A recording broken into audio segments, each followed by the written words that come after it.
Okay. Yeah, you're good, man. Yeah. I just installed a new web camera. Got tired of using the laptop built-in one. Like video always looked fuzzy when I was trying to use that. All right. We are live. So good morning, everyone. I got an awesome group today. I got Sierra Smith from Homes and Hustles. I got Ned from Ned Talks and kind of a first time on with us. So we'll have him introduce himself after. But we also got Stan back with us. So welcome, everyone. Good morning. Morning. Good morning. Yeah. So Ned, this is our first time really connecting on a podcast or something live. So why don't you introduce yourself to my audience a little bit? I go by Ned. I've got three buildings and 29 units. I've been in this kind of in and out. Started out house hacking. Um, got distracted by entrepreneurship for a couple of years. Should have just kept buying buildings, would have turned out a whole much better. Um, and then got back into it and so right now I'm just kind of grinding out, stacking cash, and hoping that I can see some deals in the Cool, New Orleans man. area. So it's kind of hard to find stuff right now. I don't know if y'all have talked about how crazy insurance has gotten down here, but Yeah, it's uh, my market as well, and I can definitely attest insurance over the last 2 years has been beyond astronomical down here in this market. yeah, Yeah, yeah, so a couple of things. Ned's story, like hearing your story about entrepreneurship in Vegas, it w definitely blew me away. So, um, I think that yeah, what you're saying about you regretting and wishing you had bought, real estate instead of getting distracted by entrepreneurship, that whole story is really interesting. But I did just see that you posted a video about the insurance in New Orleans, so I was hoping that you and Stan could talk more about what was going on there. it has been brutal. Stan, you want to give your angle on that? Because Sure. Essentially, it was, I believe, 2 or 3 years ago. We got hit with a very, very substantial hurricane. It was Hurricane Ida, the largest hurricane that New Orleans took since Katrina over a decade ago. Once that happened, a lot of insurers they pulled out of the market in general, and the few that were left, they were substantially increasing their premiums by vast quantities. Just a general example, the property I bought in New Orleans 2 years ago, when I first bought the property, the insurance was 12,000. At the time, I thought that was already astronomical, but in just the 2 years since I bought it, it jumped from 12,000 up to 20,000 within 1 year. Luckily, this year it actually went back down to 17,000. And if you asked me 5 years ago if I would have ever imagined myself paying 17,000 for home insurance, I would have been absolutely like my jaw would be on the floor. And now I'm at the point where I'm grateful for 17,000. you got to tell me who that agent is. I need that one. I'll be very happy to share any contact information I have with anyone in my network. Yeah, similar for me. Example, uh, I'll just go with I have a fourplex in Algiers Point. When I bought that, insurance was 7,500. That was in 20, I think it was 2018, 2019. It went up to 8,500. 2020, I think it went to 12. 2021, I think it was 18, and then it just renewed at 25,000. Yikes. So most of the net on that property is gone. So that one's actually going to get sold. We're going to list it. The tenant in the one unit left, the main unit, is moving out in the middle, I think, of next week. So I'm going to have to do some make ready and then I'm going to sell it because I think it's in a neighborhood where most people don't care about cash flow. It's more like, can my vacation home pay its note? So, I'm pretty familiar with the Algiers Point. It's a nice yeah. area. I don't go often, but it's definitely a very nice area. Right across from uh, French Quarter, so usually have a pretty nice view from the harbor. Yeah, it's 9 blocks from the ferry. So, but the problem is everything there's historic. So, renovating the exterior of the home is going to be a complete nightmare because every window has to be renovated within historic standards.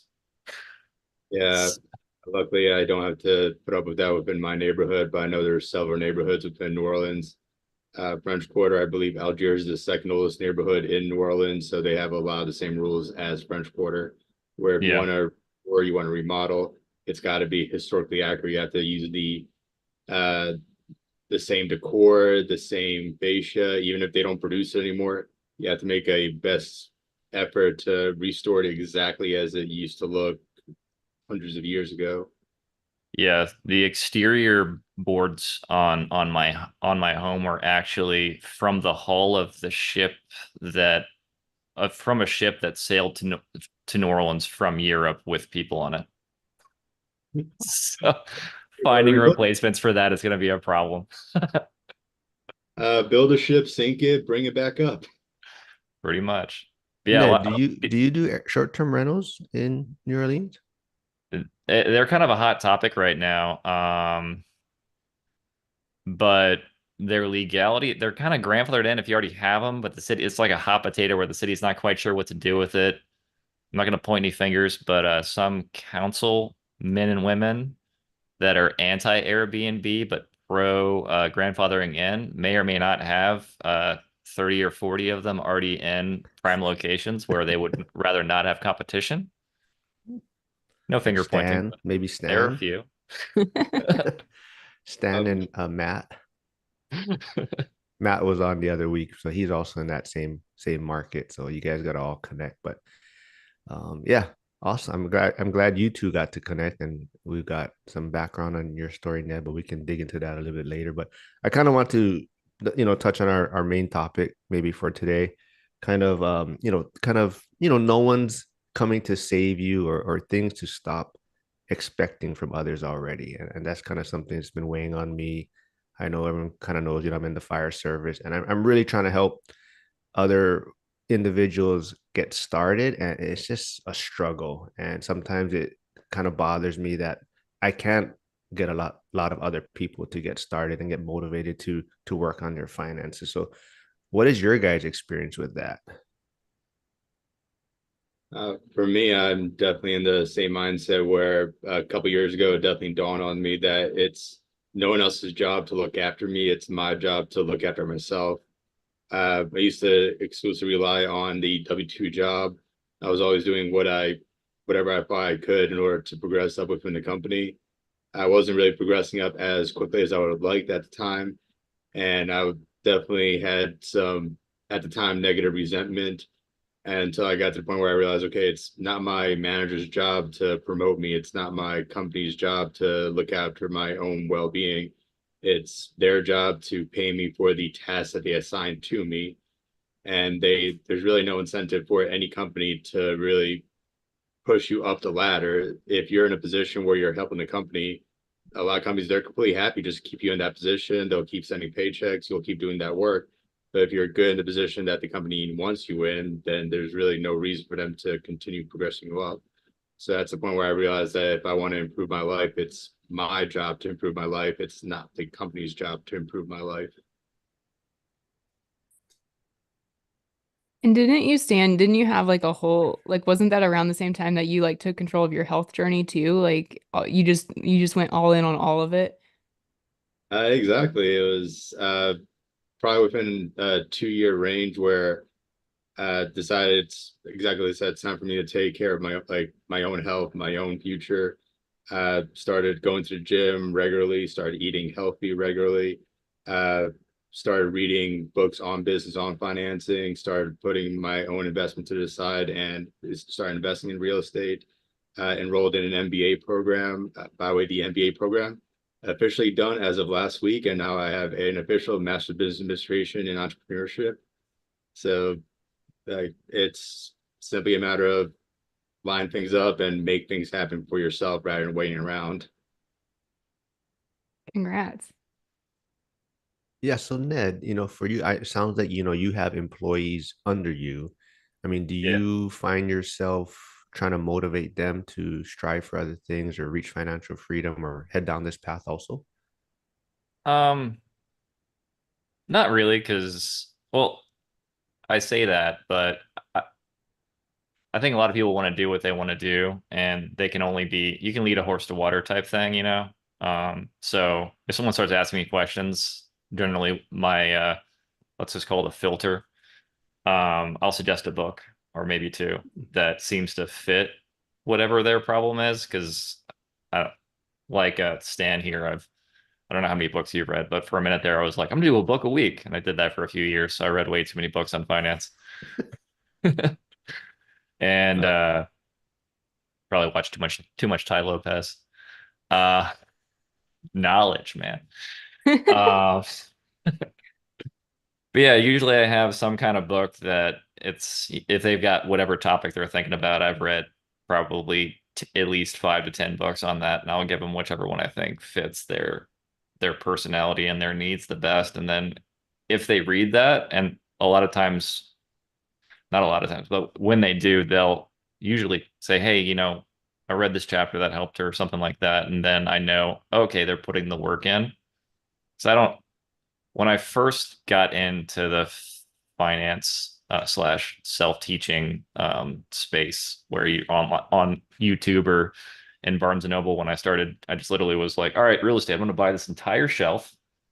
And I just read all of the books and I went shelf by shelf. And so I've got a silly number of books in my house. That's probably still cheaper than a course. Probably, but I found most people don't do that. That's kind of weird. And then the people that I do know that do that read the books and then don't do anything. So it's I don't know. I feel like you can overthink stuff. So I'm kind of careful not to initially when someone asks, I'd be like, well, here are the 5 books that help you get where you want to go. And then they would just too much and they wouldn't read them. So it's hard to motivate someone who's not already kind of on that path. if they're My not experience. willing to take that first step of just reading the book, like reading a book, it's a lot of the finance books, not overly long. You can easily No. read them in 2 or 3 days at a fairly casual pace. Yeah. So I'm willing to spend the 2 or 3 days to read a book.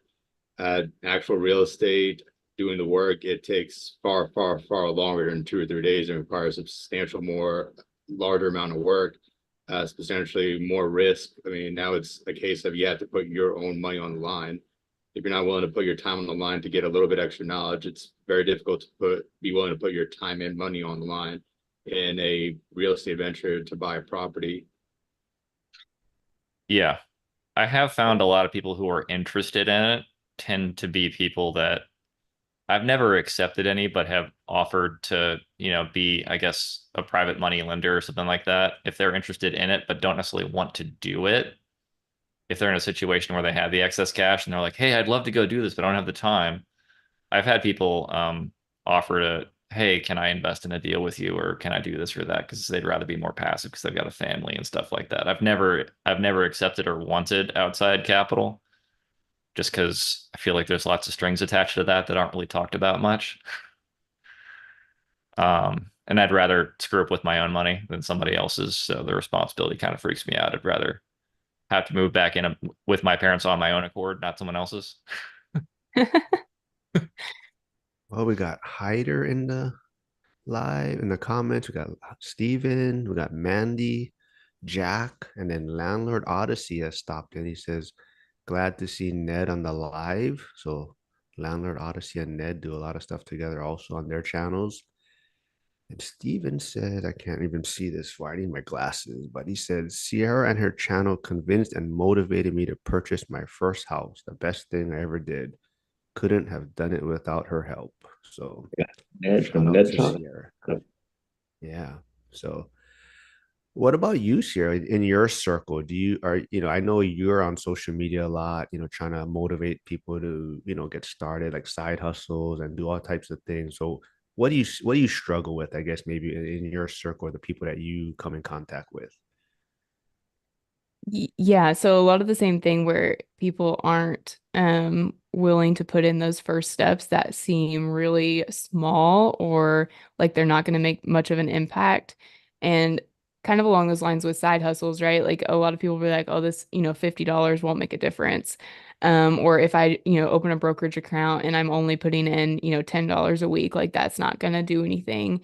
Um, so I feel like motivating people to do that it's difficult, and you almost have to do it in a roundabout way, and you really have to understand as far as when it comes to actually working with people, like which is my goal typically. If someone is coming to me for advice or help, what they're wanting is for me to motivate them, or to not necessarily help them identify what they want to do, but help them get past that initial hurdle of getting started, because they know they don't have the motivation to do that. Those like are what feels arbitrary at the beginning. And so really understanding their why, helping them envision like what happens if they don't get started, what happens if they don't do those initial steps. Like I really try to work with people on breaking down those limiting beliefs. And so I just see a lot of people who tell themselves that it doesn't make a difference. Like if they don't have the 20 grand already to get started, or if they don't have if they didn't buy a house, 10 years ago, then it's too late. Just a lot of those mindset issues are what I see that comes up. And a lot of people don't take the responsibility in their own hands and feel like they have control over it. It's very much like victim mindset, or their circumstances don't allow for that kind of freedom. They don't have enough time for a side hustle. Like it's just a lot of excuses, and so it's working through a lot of that. And once people get their first win, though, or they start seeing like a little bit of momentum, like you can start seeing um the shift in mindset, and that is the part that I really love. And so I kind of like working with people, but they still have to want to in some regard. Like they have to understand that they're the ones getting in their own way. But yeah, once they have that shift in mindset, and you can see them like understand that it's going to get them somewhere, like that's really cool. And then they get, how it is, like you get all hyped about it, and then you're like, I'm all in, like I can do this. I don't want to just buy one property anymore, I want to buy 20. And yeah, so I really liked seeing that with people, and helping them get past that initial mindset problem. Yeah, and Hyder says, great comment by Steven, and she's a great value to this community. So it's talking about you, Sierra. So Y'all are yeah, so you nice to me. yeah. I think for me, what I struggle with quite a bit is that, people don't maybe like that I'm changing, or like the fact that I'm changing and maybe they're not doing other things. So I think that's where a lot of my struggles come in, is, I'm trying to do a lot of different things. I've been probably down this path for, most of my life, kind of, the fire department, kind of working for my pension and kind of just coasting along. And now that I'm doing something different at this age, people are like, what are you doing? You're supposed to be hanging out with us or enjoying, or why are you doing all these Zoom calls, or why are you doing these lives? And they don't quite get it. And I guess that's where I struggle. So for you folks, do you think you guys have changed quite a bit in these past few years, and that's why maybe you're finding different circles, different friends, and different groups? Yeah, I would definitely say so along with that. I mean, compared to who I spent a lot of time with 5 years ago, it's definitely a different circle. Now that I spend more time with them and communication with more often, it's not that like I'm not gonna turn my back on anyone that I knew for years before. Like I'm not gonna simply walk away from them. But I do find myself having more in common with other people. So it really, I definitely felt that shift to some extent.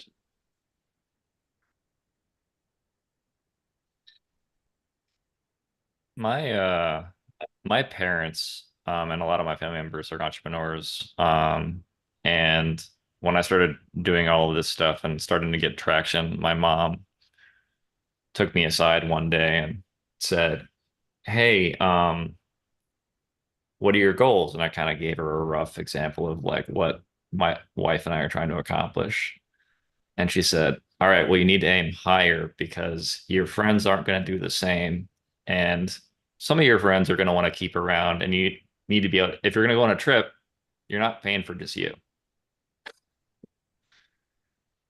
Because my mom and dad did pretty well. And when they first reached their goals, and my mom said she felt some cases, oh, okay, we're going this vacation, but like no one else is available, but no one else can pay for the flight. And she's like, to some degree, they had to find and rework parts of their social network because they felt detached. And I thought that was an interesting take that I hadn't really heard someone else talk about. But, moms are wise. So, Yeah, that's great advice. I mean, that's a lot different, I think, than maybe my parents, I guess. They're not really entrepreneurs, and they both work for, the city government. So the pension was kind of their path. And mm. they said the pension is great. So it's kind of that's maybe why I headed down that path. So, that's pretty awesome that, your parents are entrepreneur, your family's entrepreneurs and could give you that insight and like you said, strive for more or make your goals higher. I mean, that's awesome, man. They're not fans of the real estate side of stuff, but they do their way. Well, I think Probably it's why just a probably why mindset I thing picked it. though.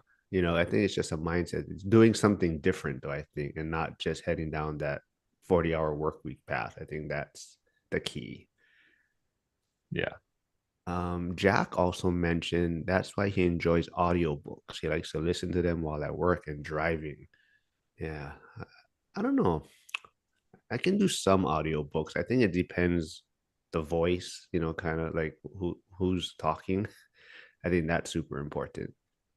I always listen to podcasts if I do have to do a lot of driving. Just an example, for me to get to work, it requires me getting on a helicopter, which is about an hour and a half for me. So every time I'm driving anywhere, hour or multiple hours, I've got podcasts on. I'm listening to like Bigger Pockets, by far my favorite podcast. Um, I've lost count of how many of those episodes I've been able to listen to so far, but I'd much rather have something that is teaching me something while I'm driving, just so I can keep that production level up, so I can at least continue to learn something, take the ideas, take the lessons and stories that they have from those podcasts and apply it to things that are going to help me. So, what do you guys feel like allows you to take the information that you're learning and actually put it into application? Like what um because it's not, I mean, there usually when you're, listening to a podcast or audiobook, like the amount of information is more than you can put into application, like in a practical sense, like immediately. Like it's usually like, you're getting 100 tidbits of information, but you can only apply like two or three. Do you try to pick one or two things and just like implement them immediately, or like what's your application process?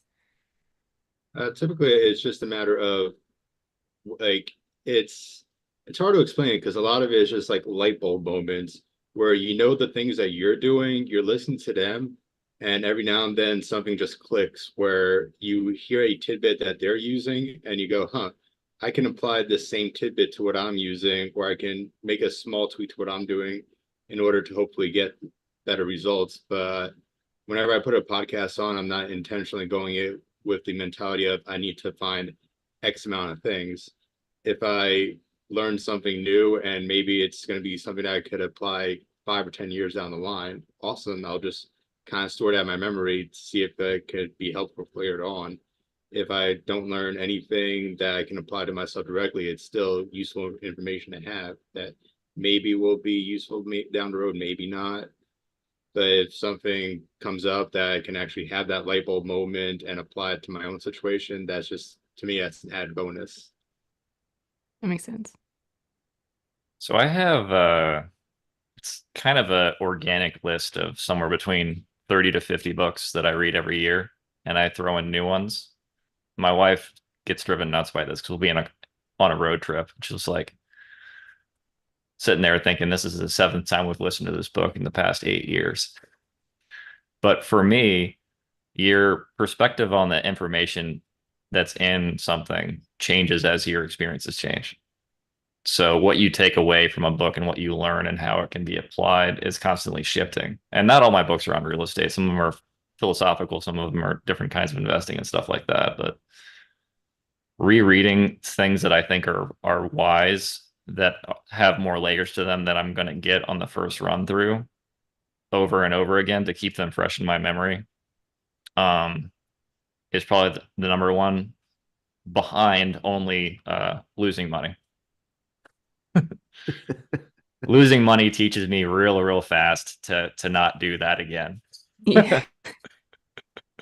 Very, Very very good. true. Very true. So We've all been there though, I think. I think that's the main thing, right? Is that we've all lost money and I'm sure we've learned from it and but we're keep going, right? So I think that's the main thing. But we have another question in here. It says, how do you deal with people that don't have their shit together? I don't. Honestly,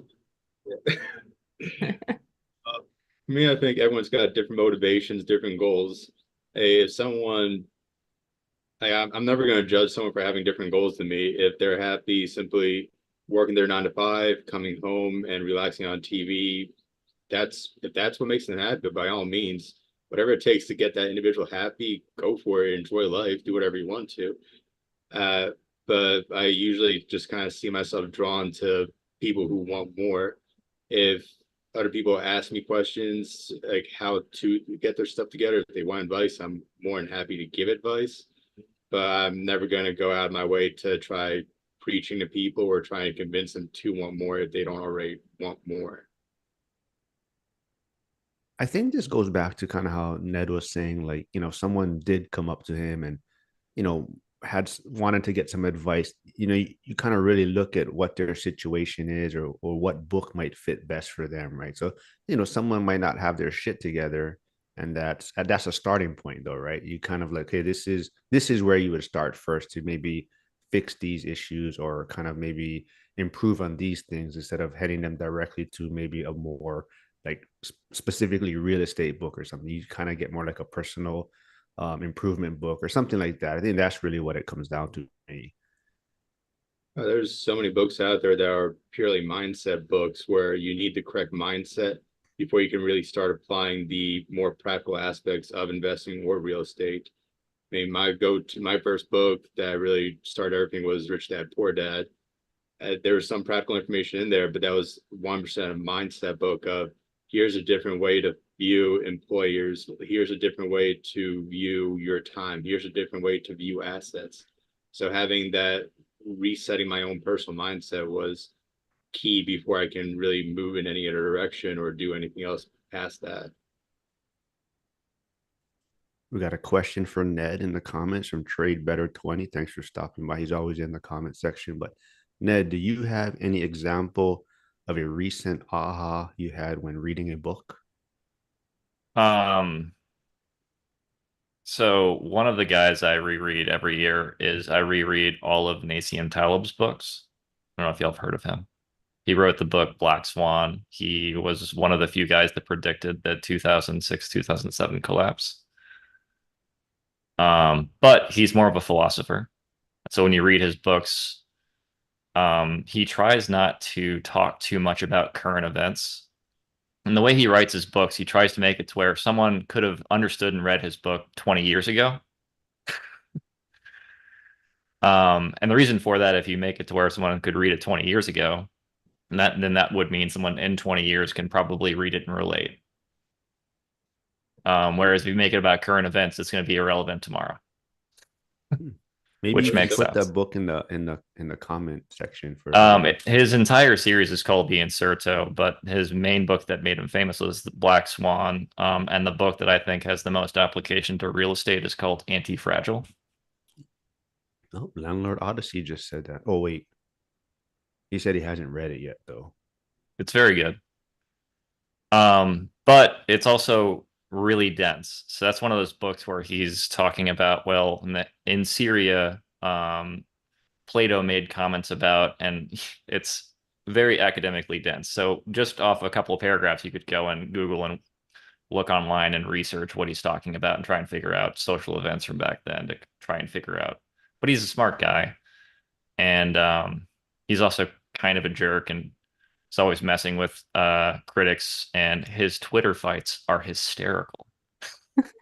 Oh, I gotta find this guy on Twitter then. He is aggressive. He's one of those guys who will literally start tweeting directly at like Russia or directly at senators and stuff like that. He's kind Oh, of amusing. wait, are you on X? I am, but I have like I think it's y'all.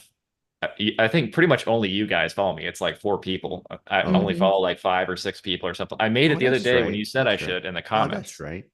That's right. And Stan, we're trying to recruit Stan on X. We're trying to get him over there. But that's one First, of the ones that I reread.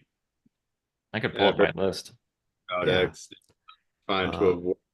American people keep telling me it's a very toxic social media platform. it's actually the most fun. I have the most fun there. It I mean, it there is toxic stuff there. It's just, you kind of block some of that stuff out. But I think it's the most engaging, and I think I don't know, I have the most fun on that There platform. is there is a lot of really good engagement. And it's fun. There's a couple of like trolls, they're a Yeah. little more toxic, but it's not toxic like I view like Reddit. Like I would say Reddit is like toxic as far as like how extreme it can get on there. And Twitter's like a mild version of that. Hyder says Robert Breedlove mentions Talib a lot. Yeah. And mindset equals foundation. I knew Hyder would have read his books. He's Hyder also says, I have yet to combine audiobooks with paper books. I have heard a listening reading combo can be fast and great for comprehension. Another one that I really liked, but this is very few people I would guess have read these. If you look at Dr. Thomas Stanley, he's the guy that wrote The Millionaire Next Door. But if you read his first 3 books before he wrote the book that made him famous, he was actually a marketing professor, and he didn't realize that he'd figured out how to find wealthy people and nobody else had. And so it's basically his marketing research into how he figured out how to find them versus other people were just mailing to the neighborhoods with all the nice houses. And he didn't realize those people generally aren't that wealthy by comparison to some more blue collar business owner neighborhoods. And so you can kind of see how he learned who actually has excess capital. And I think about those books a lot because I work in a business where we deal a lot with blue collar business owners. And when you go in there and you see somebody who's got a rusty 87 Chevy sitting out front, and then all their sales guys have Corvettes and Mustangs and super nice modern cars and stuff like that, and you realize that this little guy who just likes going fishing on Saturdays and would prefer not to, get a new car and end up with fish guts all over his brand new car seats because he likes his old cars. Doesn't have to worry about getting a mess in the trunk and stuff like that. You realize this guy could buy and sell every car in the parking lot, let alone all the buildings on the block, but dresses in overalls and stuff like that. But one of the business owners that I've dealt with on quite a few occasions, literally Wall Street bankers will fly down to his business in South Louisiana, and they'll be dressed to the nines in like 3-piece suits, all Wall Streeted out with their Italian shoes. And there he is in his little, t-shirt with holes in it. And he wears Crocs and cargo pants with holes in them. And on multiple occasions, he's been mistaken as the janitor or something like that by the guys who are waiting in the waiting room for his office.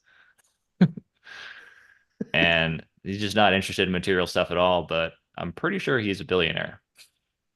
So What's wrong with Crocs, man? I wear Crocs everywhere. they're comfortable, dude. Yeah. No, don't do it. Yeah, but Oh walking man. your dogs in the morning when it's like dewy outside, you can just kick your feet in and walk out there. I mean, that's almost not a better shoe. Yeah. Oh my And you got gosh. sports mode if you need it. Oh yeah, that's true. Um, Hugo from Stay Winning has stopped by. He said, hit the like button to show support. So thanks, man. We also got another question. Are you worried about people not liking you or losing friends? For me, that's never really been a concern. I mean, if you're losing friends because you're improving yourself, that's probably not the best group of friends to have around anyway. If you have friends that are actively trying to keep you down, it's probably time to look into a different social circle. Like your friends should be the people that are boosting you up or bringing you up with them or supporting you, encouraging you, being proud of you. If they're not doing all those, then It's kind of hard to define those as real friends in that case. I, it's every friend I have, I want the best for them. Like if every single one of my friends became a billionaire tomorrow, I'd be nothing but proud of them. I'd be like ecstatic for them. It's like, yeah, awesome, go guys. So I want to see all my friends be superstars, meet all their achievements, be the best version of themselves they possibly can be. And I'd like to have friends in my circle that want the same for me. All right, we're getting It's hard shit to about find those Crocs. friends. Getting haters now talking about our Crocs, Ned.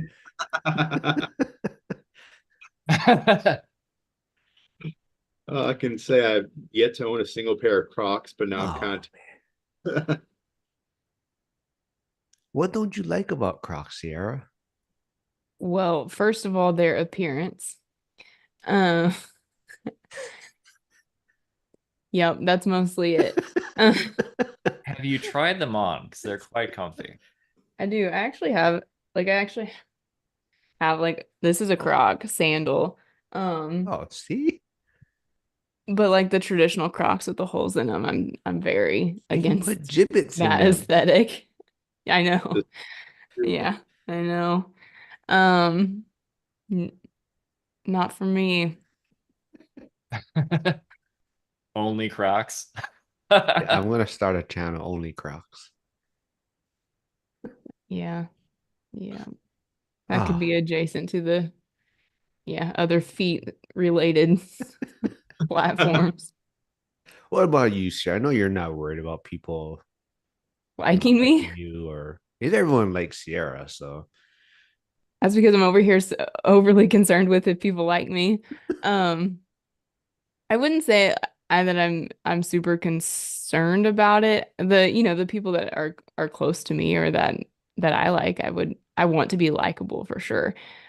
Um, but if I'm like losing friends or I mean, I think I struggle anyways to have like really tight friendships. Like I have, my close circle that I'm really tight with that I know that those friendships are kind of like unbreakable and I'm very thankful for those, but past that, like I think because I've always had this very like driven self-growth um mindset that I constantly outgrow friendships and like that's just kind of been the norm and it doesn't really feel like a thing and I've moved around a lot so maintaining friendships like long distance is not typically feasible. It's a little more so now in my adult life than it was when I was younger, but I don't know. I guess I'm not too concerned about uh losing friendships. I think there's very few relationships that are gonna, last decades. And so I just the ones that I have that are going to do that, like I prioritize those and the rest of it, I, just take it for what it is and during the season of life that I have those friendships and work on those.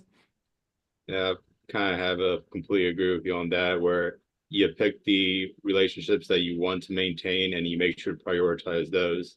And simply, it's impossible to prioritize every single person that is going to be in your life at various stages.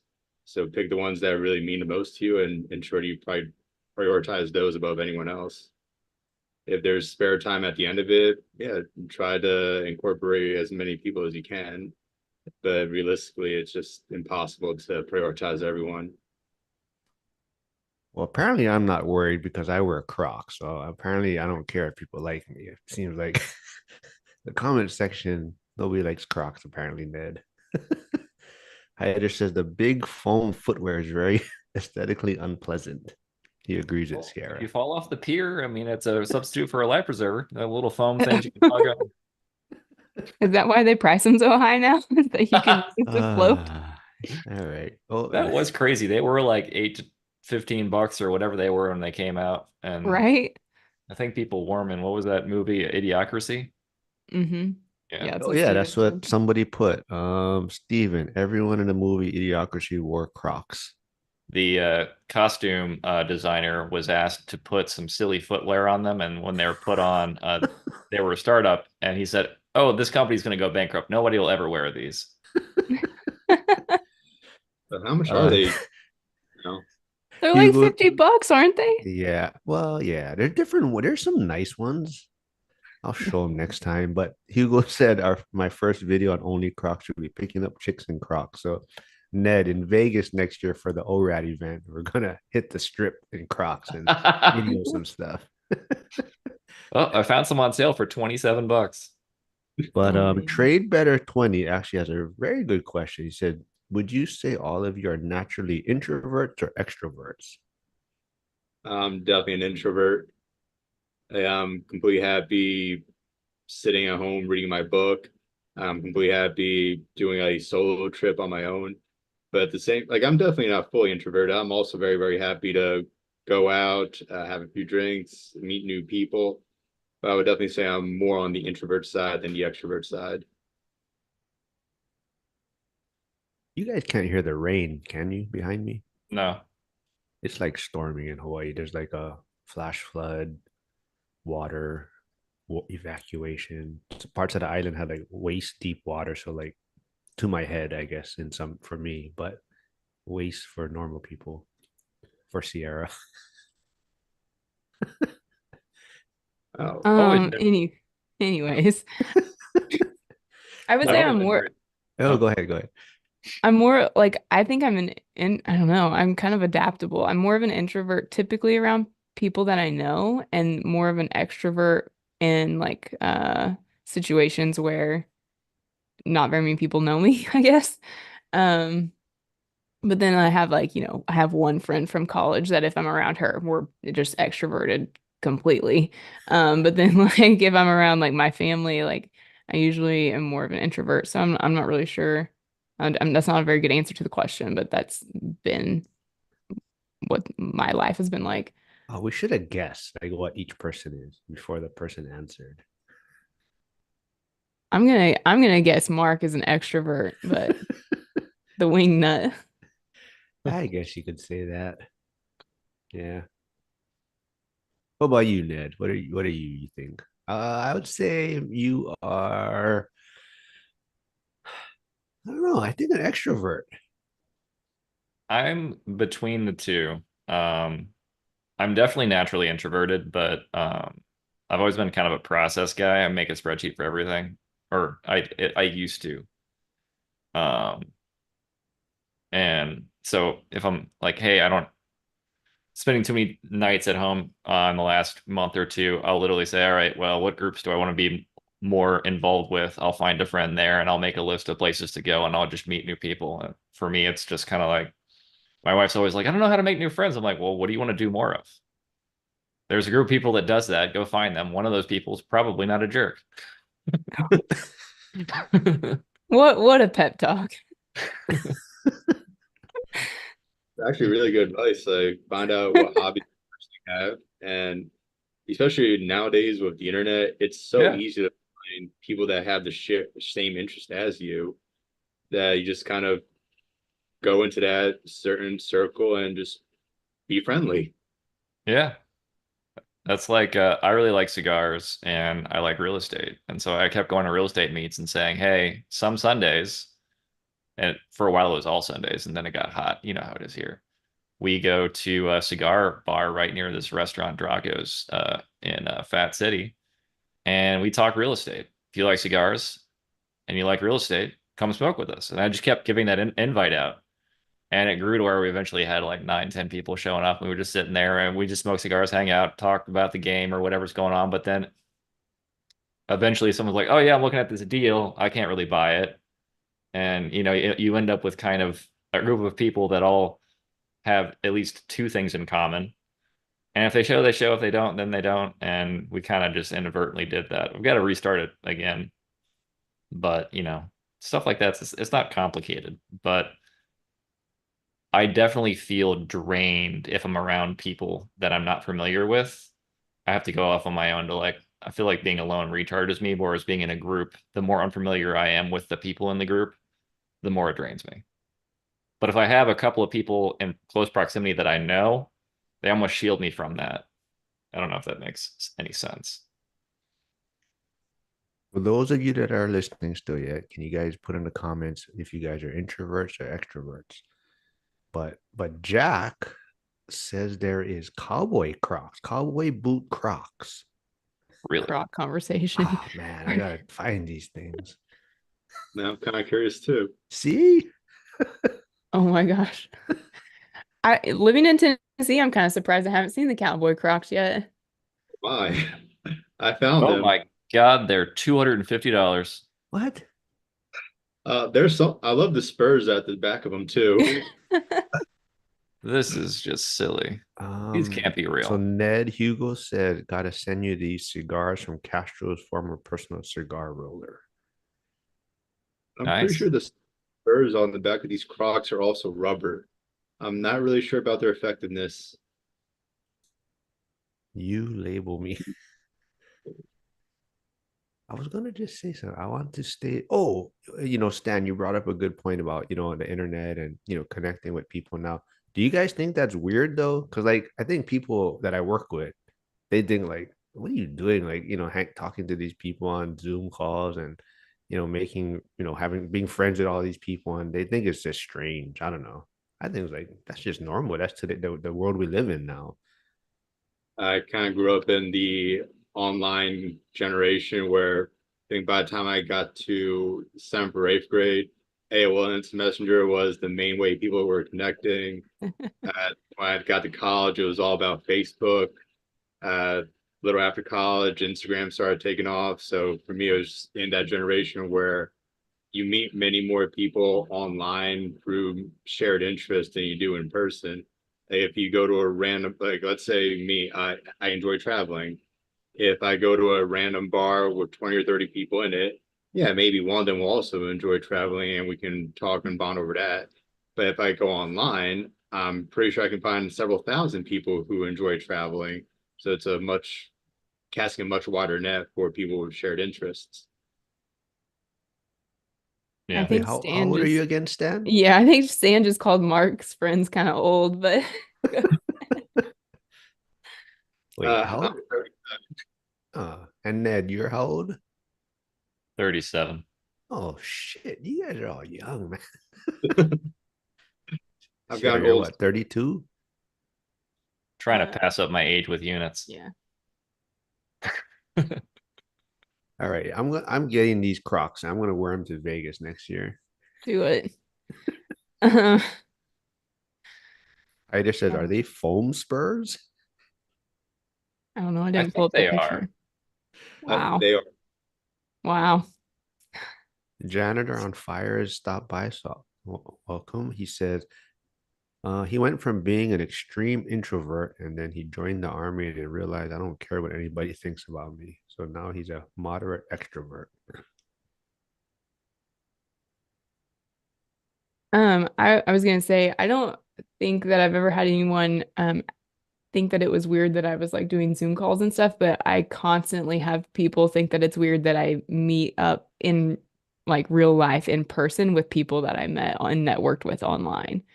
Yeah. Um, People are always like, "What? Like, what are you doing? Like, why would you go to these events where you've only like talked to them online?"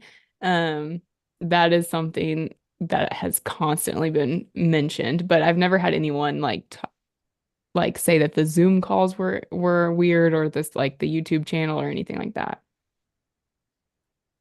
That's how you and Steven met, right? Yeah, yeah, we had overlapping businesses and met through a Facebook group where we were um making products for the same niche and then met up in person after that. Hugo said the ORAT crowd was a lot of Gen X. You guys think that? Yeah. Is that is Gen X? That's the one right before millennials. Yeah, No. Wait. older They're than not reporters millennials. make up generations. They're not real things. Wait, I'm a Gen X, right? I always mix all those generations up. I don't know. I know I'm a millennial, but that's about as far as I remember. Yeah. Yeah. I'm the one that had the hardest. I'm a Gen X, right? The hardest. We had a whole debate over this. Um, yeah, Gen X is the older than millennials. As For Mark sure, said. every generation thinks they have it the hardest. I'm gonna go with the World War II gen. I think they definitely went on the hardest one. Yeah. I'll agree with that. Yeah. Yeah. They're not the boomers. They're the golden Greatest, age or something like that, or I don't know. I think World War II was Greatest Generation, and then There you the go. baby boomers were directly after that. Yeah. When was the Dust Bowl? 30s. That's still kind of World War II generation. 30s was the Great Depression, so they didn't have it too easy either. Yeah, that's what I'm saying.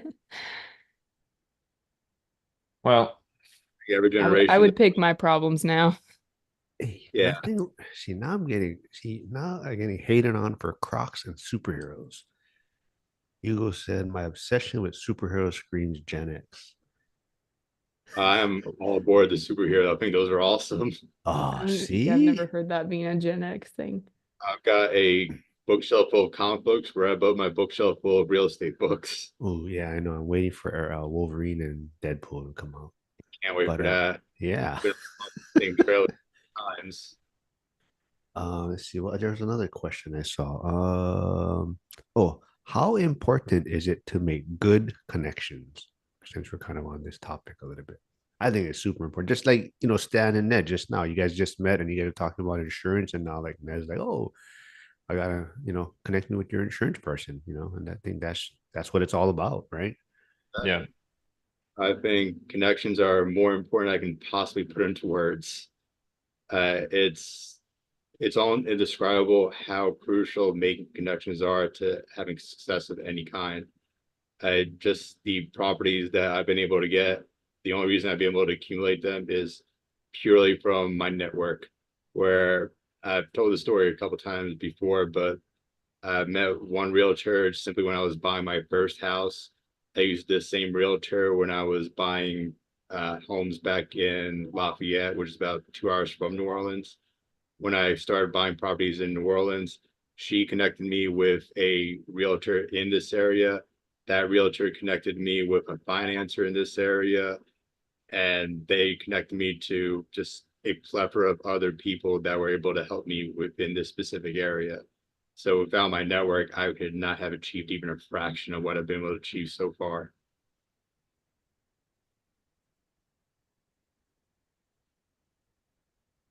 Just I like think you, they're helpful, Sierra. but they're not necessary. Hmm. Ooh, that's Ooh, a all hot right. take. Yeah. Okay. When I first started, I thought that everything could be done with the spreadsheet and working too much. So when I was trying to figure out who a good financer or what a good source of financing was, I made a spreadsheet and was like, all right, well, I'm going to call and I'm going to do manually get quotes through and go personally meet 15 to 20 bankers. And so I went through and I met all of them in a span of a week, got my credit checked, got a quote from the ones that would quote me, then took each quote manually back to each individual banker. And I spent about a month visiting with bankers, probably 50 or 60 times to get all my quotes together. Wow. So I think you can brute force through stuff like that. But if I had known a real estate investor and I had asked, hey, what are the good credit unions or the good banks to work with? That probably would have been a list of two or three. And it would have probably saved me, who knows, 100, 150 hours of work. For me, it's not so much about the saving time aspect. It's the people who are at the top of their game in any category. They have so many clients, they don't usually want to take on additional work. They don't want to take additional clients. For example, the CPA I've recently brought on, they are so booked with work already that the only reason I was able to get into there is through a warm connection with someone else I knew. So I think that for me, that's more the aspect of having that connection simply nudge you into the door in the first place. Yeah. But consequently, I think my willingness to go and do that much work ended up making me a bunch of connections, which then made it easier later. So it's like a chicken or the egg thing. Like, how do you get the connections? I think it takes effort in the beginning, and I don't necessarily know that there's a right answer as to how to make those connections. Well, and it can be like so organic. And I think about like the connections, that benefit me, but a lot of my connections usually benefit a lot of my network versus just me. And then I have to like hope that those connections like come back full circle at some point where, people send their network my way because I have a connection with them. And so I think as far as like growing business goes, like it's nice to have, a way to connect other people. Be like, oh, these two people invest in New Orleans, right? So like you connect them and then, someone's like, oh, well, this person, is near your area and they need someone to do a walkthrough, like, here's your number. Like I think that way of connecting versus like just trying to make the connections that benefit you, is that like they pay off big time. But you have to like you have to get in the right circles, right? Because like unless you're networking with people who are all like-minded and trying to build their network and make sure that they have like these great um referrals essentially to help everyone's business out. I don't think um it's going to pay off that well because then they won't have you in mind whenever they're working with people, if they're just in it for themselves. But I think generally speaking, like a lot of the people that I've met online, like they really want to see their online network succeed, and so they're quick to recommend people that they have a little bit of a relationship with versus someone who might just be like a 5-star review on Google. So which is usually how I find other connections if I don't know anyone. It's just who has the best rating on Google, and we'll go from there. For me, I always give out referrals. Like I never expect anything in return. I don't expect me to be giving referrals. My mentality is I'm just here to help as many people as I can. If I give out a referral, that means I'm helping someone else within my own personal network. So I'm helping them get additional business if they're looking for it. But I usually don't expect anything back in return. Uh, Sorry about that noise in the background. It's neighbors are now doing their gardening outside. So Jen has a question. How many realtors do you work with in your area? Uh, so far, I've only worked with one per region I'm in, but I've always kept meeting more and more new realtors. So I haven't directly worked them, but I would consider them within my network that I can reach out to if I need someone. But I'm always looking to meet new people to add to the network, even if I don't directly work with them right away. I am a realtor, so I can't stand realtors. Who's your license with? It's with Berkshire. Oh, yeah, I'm with I Remax. literally use it so that I can just go on the MLS and mine all Yeah. my own data because I used to go to realtors and say, and they'd be like, "Hey, how can I help you?" And I'd be like, "All right, these are the 100 properties I want information on." And they didn't want to work. And yeah, they don't want to work. But I mean, my background is I'm a financial analyst and I work in oil and gas. So for me, like if you look at an oil field, it's like, all right, we need to analyze these. The last big deal I did was 22,000 leases. So for me, going through a bunch of data is just kind of like, all right, make a spreadsheet, blah, blah, blah. And so for me, like uh, 100 houses is a small sample set. Whereas if you ask for that much data from a realtor, pretty much 99.99% of the time, they're going to be like, well, who are you? You've never bought anything with me. I don't want to ever talk to you again. Get out of my office. That's for me, that's where the warm connections come from, where I'm able to get realtors that are willing to let me tour all these houses, give me all this information on all these houses. So that's where I think the networking comes from. It's not simply getting you put in a door with just a realtor. It's getting you put in a door with a top realtor that is willing to go the extra mile and provide you with all the possible data that you want, as well as providing you with all the walkthroughs that you possibly need. The previous house I bought, the realtor I worked with, I honestly lost count of how many houses I looked at with her before I even put an offer in. So my weird way around that was I put my license under one of the best realtors in the area, and I can go through the volume, and then I just use his back office to process my offers. And so I never have to do any paperwork or anything myself. And if I need an inside on a deal or something like that, I just call up who I've got my license with, and he effectively gets paid for doing nothing. That's a great strategy. So, but your way is more efficient for more deals. I don't So, like making all those phone so, calls. I'd rather do the so work myself. Jen says the mentors say work with more than one, but I always worry they will find out and won't work as hard for you. Beth mentioned the latter part also. I also only work with one so far. So So, I'm going to speak to that specifically because when I was around some agents once, and there was a new agent in the brokerage, and she said an investor reached out to me um and said that they were working with, other agents. They didn't want to sign an exclusivity agreement with her. And she was like, what are your thoughts on that? And so as an investor, what I told her is that, investors don't want to do that because they want you to bring them deals, but oftentimes they're not going to do that because they're like investors typically look in multiple markets or multiple zip codes, not necessarily just one or in that agent's area, right? So they're working with multiple agents typically, and those areas are going to overlap. And so what I told her is like it's worth your time. The other agents had advised her, oh, that's an investor. They're just going to waste your time. They want you to do all this work, and then they're going to go with some other agent. And that's not necessarily true. It's that they're going to go with whatever agent is probably most conveniently located to that house to show it to them that day. If they're looking in multiple markets, they're not necessarily wasting their time. Um, so I think if you make it clear to the agent like what you're doing and aren't vague and just say like, oh, I don't want to sign this agreement. I'm going to work with multiple agents. Whoever brings me the deal is who I'll buy it with, which is what I've heard the mentors advise.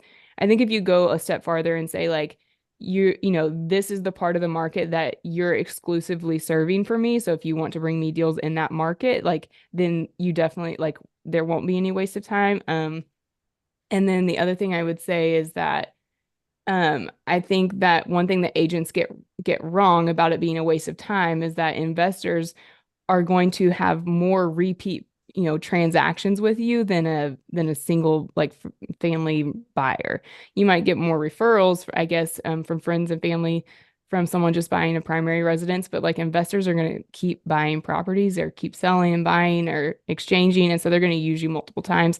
So it's definitely not a waste of time to put in a little extra work if you're going to get that many more transactions out of it. So that's what I would tell the agent. And then if they, want or don't want your business at that point, like it's going to be evident. Plus, as an investor, most time investors know other investors. So I'd say a lot more referral sources for that specific agent. An investor, they might buy one house a year, they might buy one house every other year, they might buy 10 houses in a year.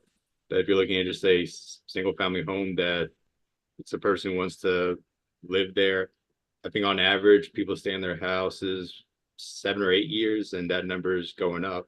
So that's one client every 7 or 8 years versus one client per year, every other year, multiple times a year, as well as referrals going back to that same agent. There's more work involved because as an investor, because you've done more deals, you're more familiar with the process, you're more familiar with when you're being BS'd on real estate versus when you're not being BS'd. So it's a little harder to pull the wool over investors like eyes as an agent. So because they are more familiar with the topic. So I definitely would say there's more work involved.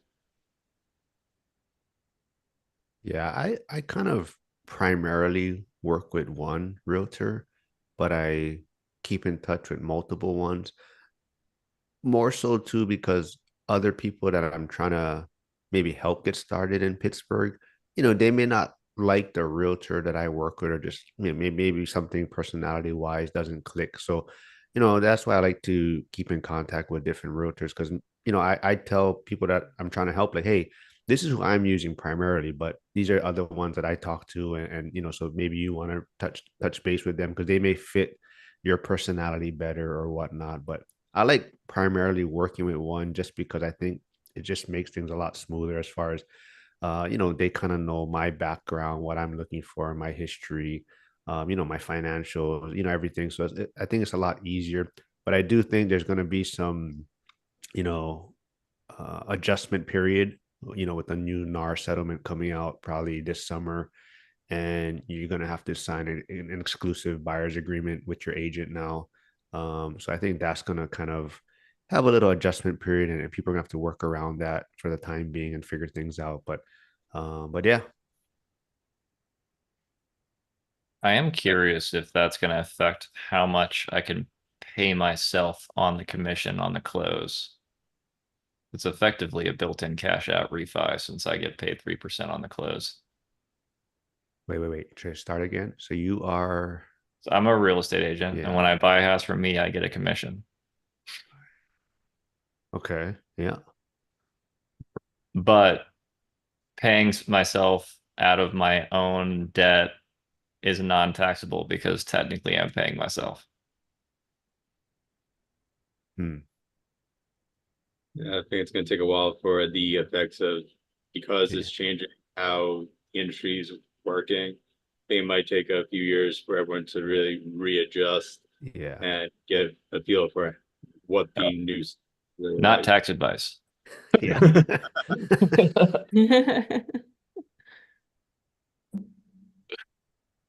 Let's see. Jack says he's worked at 3. I signed an exclusive with my first agent, and she was horrible, sending me listings for places out of state or close to $500,000 out of my price range. Yeah.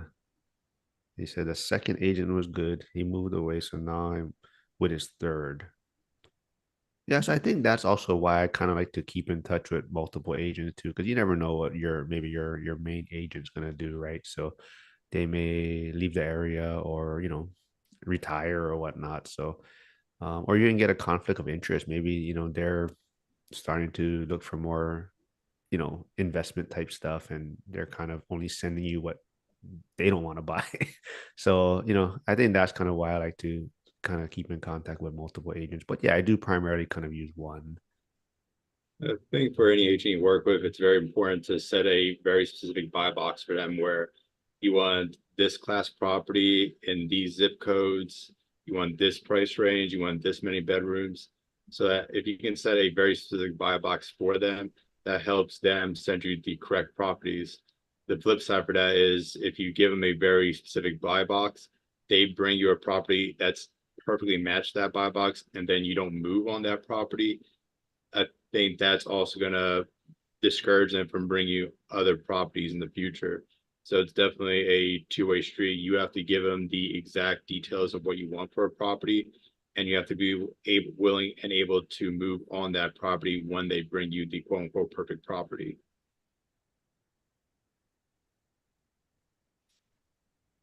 There was another question. Oh, actually, before we move on, Ned, you're talking about, making spreadsheets and all these type of things.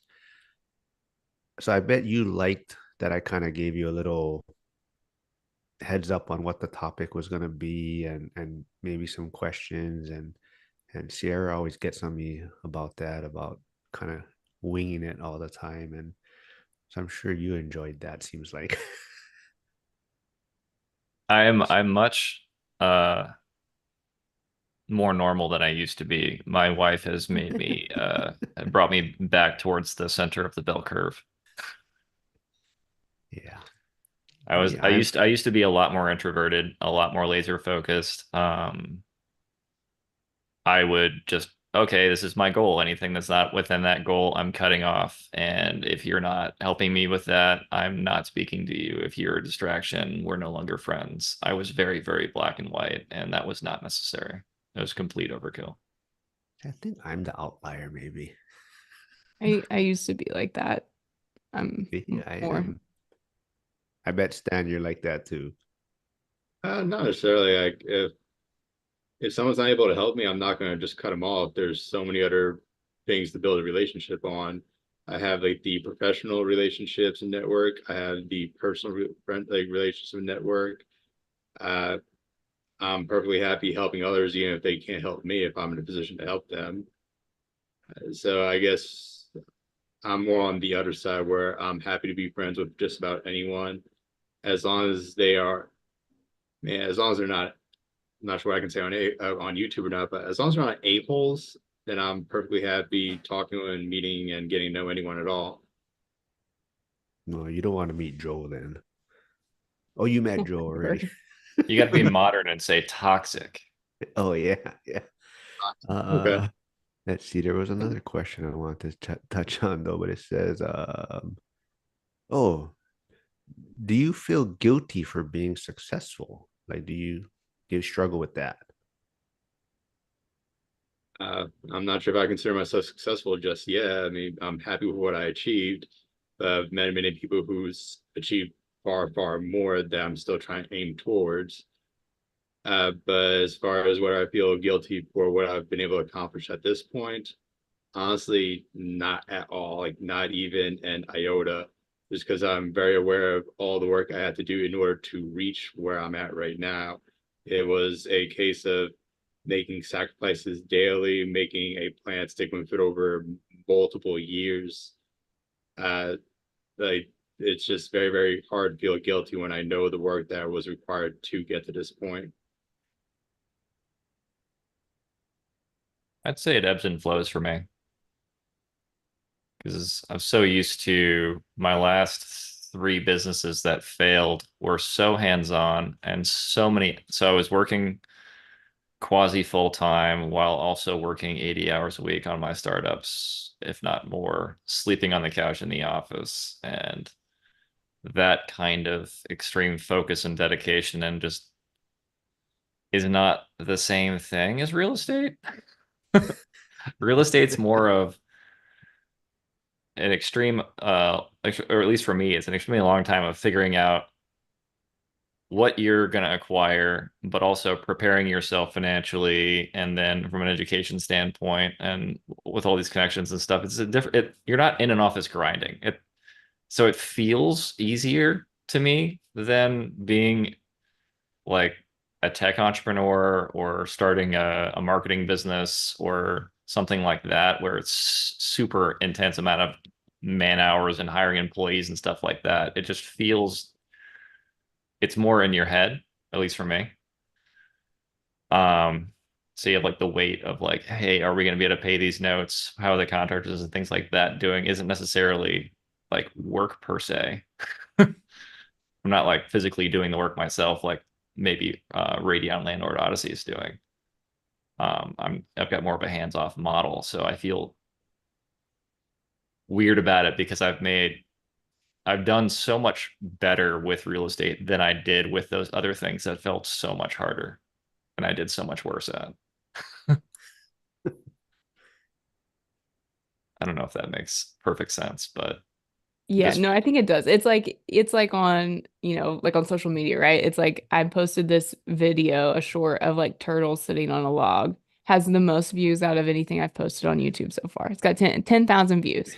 And it's like I don't, you know what I mean? Like you work so hard at all this stuff to get like less results, and then you put something out that's super low, like lower effort, and you're like, it doesn't feel as good. It kind of feels like a cheap win in a sense. So I think it's that kind of that same feeling. But as far as like answering the question goes, I don't there's a lot of things I can feel guilty about, but like success has never been one of the things I feel guilt over. sure. Yeah, yeah. I don't care. I mean, you guys know me. I think well enough, Ray. I don't really care too much about. I I don't guess worry about maybe if I things. was like unwilling to help other people who wanted to be successful, like if it maybe if I was like gatekeeping or didn't have like a like I don't know, share information or something attitude, like I might feel a little bit guilty because like I wasn't trying to help other people who wanted it too. But I don't that's the only thing I could really think of would that would make me feel guilty about being successful. All right. Uh, So Trade Better 20 says, I'm like you, Stan. Genuine friends are so rare of a find. I hold on to them regardless of ROI. So 100%. yep. So Stan, just letting you know, Trade Better 20 is on X. So when you jump on, you gotta go follow him. Let's hold on. So that let's wrap up with his final question after. But hold on, Jack also commented. He's as long as we live in a capitalistic society, there's always someone that you can look at that will make you feel like you're not a success. Example, Bill Gates can look at Zuckerberg and feel inferior. Yep, good point in money. But so trade better 20. Let's wrap up with his final question, maybe. So he's asking, what are all of your 6 month goals to achieve for the end of 2024? Can't believe we're halfway through the year nearly. I know. At this point, I'm not really actively looking to buy additional properties. If some popped up, that would be awesome. But I'm more at the stage where I'm simply trying to get the occupancy of my short-term rental up. That's one of the major goals, is to keep the occupancy of that unit constantly increasing. And other than that, just accumulate more assets, accumulate more cash in order to better position myself to purchase properties in the future.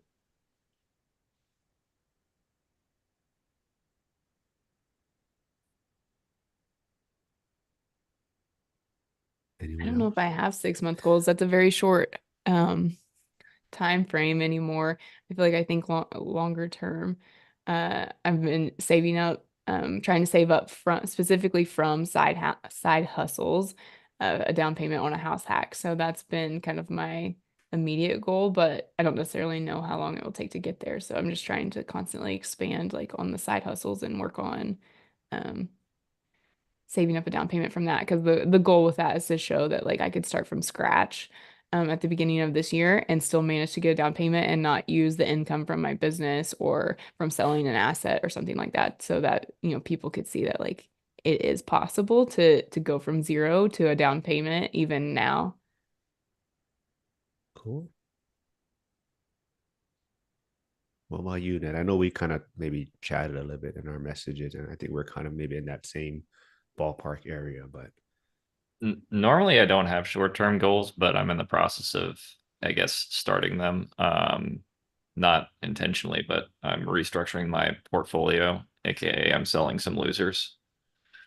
With the shift in insurance, I decided, hey, we bought this house because it made sense with the cash flow on our portfolio. We can live here for free and still stack cash just as fast without living in a house hack. That changed. I try not to have my ego get involved with the way I handle stuff. So we're going to sell this house that we really love. And we're also going to sell one of my the fourplex I talked about, where it went up to 25,000 for insurance for the year, because that just doesn't really, I mean, I don't need an asset that expensive making me $400 a month. Um, so we're going to sell both of those, and I'm going to move back in with family temporarily to try and find a house hack or something like that, and get the ball back rolling, get my personal net income up back to where it was before all these changes occurred. But that should get done in 6 months. I normally try not to look at anything less than 5 to 10 years as far as goals. huh. Well, Most of before my also in the multiple year setup, where I know what I want to accomplish in the next year, 2 years, 3 years, 5 years, 10 years. But 6 months is a pretty short span. I was just thinking about this last night, actually, about how when you're in your 20s, you don't want to make 10-year plans because it feels like you're like wishing your life away, and you're like, no, I want to like enjoy the fact that I have all this time. And then like in your 30s, you're like, no, everything takes a decade. So you like have to start making like these longer term plans. And time starts to go so much faster, it feels like. So you're like, no, it takes way more than a year to get that stuff taken care of. But I just remember in my 20s being like, I am not planning anything past like 5 years. Like that seems crazy. Like I don't want to, wish my 20s away. So I feel like if you're in your 20s and you can make a decade long plan and stick to it though, it'd be incredible. What you would have set up for yourself by the time you're 30, but I don't feel like anyone wants to do that. I think that's a major problem in investing in general, is people they don't even think more than one day ahead of time, let alone weeks, months, and years at a time. And to achieve anything, you need that long-term vision. Like, you need to know I'm making my life intentionally harder today because I know it's going to pay off in 10 years or in 20 years. It just something as simple as investing. You take a portion of your paycheck, you no longer have access to that money. You're taking that money and you're putting it into stocks, or you're taking it into investment. So it's going to immediately make your bills harder to pay because you're adding an additional expense to it. And the payoff for it's not going to be for possibly decades down the road, but you know that the payoff is going to make your life much, much, much easier after those decades go by. But if you don't have that long-term vision and you don't make those decisions, you're going to definitely pay for it once that time comes. Like one way or another, decades are going to pass. It's a matter of where do you want to be when that decade passes? Like, do you want to make your life easier now and harder then, or do you want to make your life harder now but substantially easier then? But having the plan makes the illusion that the decade is going to pass too fast, you know? Even though the time passes anyways. Well, I should have said something before Hyder commented, because now, so Hyder says his goal is to get this NWI Action Summit going, Northwest Indiana Action Summit for out of state investors. Going to be a 1 day conference plus a park cleanup day. That's awesome, man. Hyder's doing awesome stuff out there. So go follow his channel also. He's putting out some awesome content. But yeah, for me, I Channel. guess gonna find these Crocs. That's the first thing. When I get those, Priorities. yeah, prior to that, start my only Crocs channel. Um, but yeah, I mean, I think for me, it's really trying to get this YouTube channel up to the 1,000 subscribers. And that's kind of my main focus right now. And same thing like Ned, kind of maybe you know, prune the tree a little bit on some of my portfolio and maybe sell off some. I mean, they're solid properties, but probably don't have a lot of upside. And that's kind of where I'm kind of maybe gonna clean up some things in my portfolio. And maybe, like I said, I keep telling everyone that I should move back home when my parents are getting old, and it'll just make a lot more sense financially for me. But I keep putting it off. But that's something that maybe I gotta push forward a little bit because yeah, like my dad fell down again the other day, trying to hide it from us, but just things like that. So yeah, he had all these bruises on his leg, and I'm like, what the hell? But he's like, oh, I don't know where it came from, and I'm just like, he's just hiding stuff from us. But yeah, that's kind of my main focus is getting this channel. That's my goal. Maybe not 6 months, but by the next ORAD event, I want to have it up monetized and whatnot, and hopefully even the X side I can get monetized. So Stan, we got to get you over there on X. So you can join the tribe. It's fun, man. You have fun over there. If X Oh, had a referral link, you would have a lot of kickback. I feel like Mark gets a lot of people signed up on X. Yeah, man, it's fun over there. give it a shot. It's engaging. I mean, you'll find great people. I think, yeah, like I said, there's a great connection, but yeah, there's trolls. You just gotta kind of watch that. But yeah, it's fun. I'm, connecting with all you folks too is a lot of fun. So trying to get Jen and Kenny on the channel, but they keep avoiding me. And hopefully Jen is listening, but trying to get her on. But yeah, so Stan, Ned, Sierra, where can everyone find you guys? Yeah, X and Instagram and YouTube at Homes and Hustles. I got Instagram and Facebook. Instagram is Stanigans underscore photos. And I also post a lot of stuff on Facebook, both on my personal Facebook as well as my business page, TS67 Real Estate Holdings, where I post a lot of articles regarding real estate. I'm just Ned underscore talks on YouTube. I guess I'm trying to get monetized or grow that there too. It just seems like an easy way to be able to um, make so I can write off going and hanging out with friends. Yep. And before we wrap it up, Trade Better 20 says, Stan, join us on X.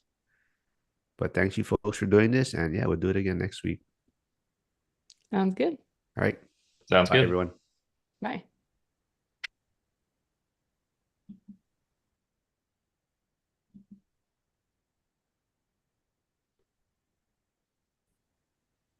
All right. Are you folks still there?